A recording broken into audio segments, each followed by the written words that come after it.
প্রশ্ন করে, তোমরা যে ৪৫,০০০ কোটি টাকার সম্পত্তি গান্ধী পরিবারের, তোমরা ব্যবসা করো না, চাকরি করো না, তোমাদের সুপুত্র পত্রিকায় দেখেছেন রাহুল গান্ধী এবং সোনিয়া গান্ধী লুট করা টাকা।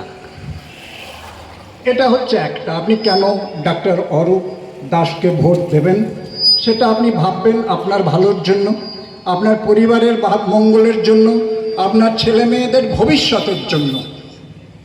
ছেলে মেয়েদের আপনারা হয়তো জানেন যে বামফ্রন্ট আমলে ওদের স্লোগান ছিল গরিব এবং সর্বহারা, মূল স্লোগান ছিল। তার আগে আমাদের মনে রাখা দরকার, বামপন্থী দলটার জন্ম হয়েছিল বিদেশে। বামপন্থী দলটার স্লোগান হচ্ছে বিদেশি, বামপন্থী দলটার অনুসরণযোগ্য নেতা হচ্ছে বিদেশি, এবং সেজন্য বামপন্থী দলটা হচ্ছে ভারত বিদ্বেষী এবং ভারত বিরোধী। এটা হচ্ছে প্রথমেই বসে নিতে হবে বাম দল নিয়ে কথা বললে।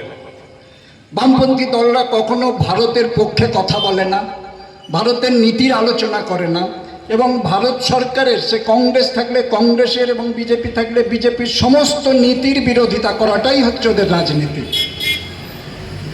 হেন সিপিএম শিক্ষার কোমরটাকে ভেঙে দিয়েছিল। প্রায় ৫৭,০০০ কলকারখানা শিল্প বন্ধ করে শ্রমিকের মুখের ভাত কেড়েছিল। কারণ একটাই, ওদের রাজনীতি করার জন্য সর্বহারা লাগবে আর গরিব লাগবে। তাহলে ওদের ভুল বোঝাতে সুবিধা হবে, বিপদগামী করতে সুবিধা হবে, মিটিংয়ে মিছিলে ভিড় করাতে সুবিধা হবে। অতএব ওদের গরিব চাই, ওদের সর্বহারা চাই, অতএব শিক্ষা বন্ধ করতে হবে, অতএব শিল্প বন্ধ করতে হবে।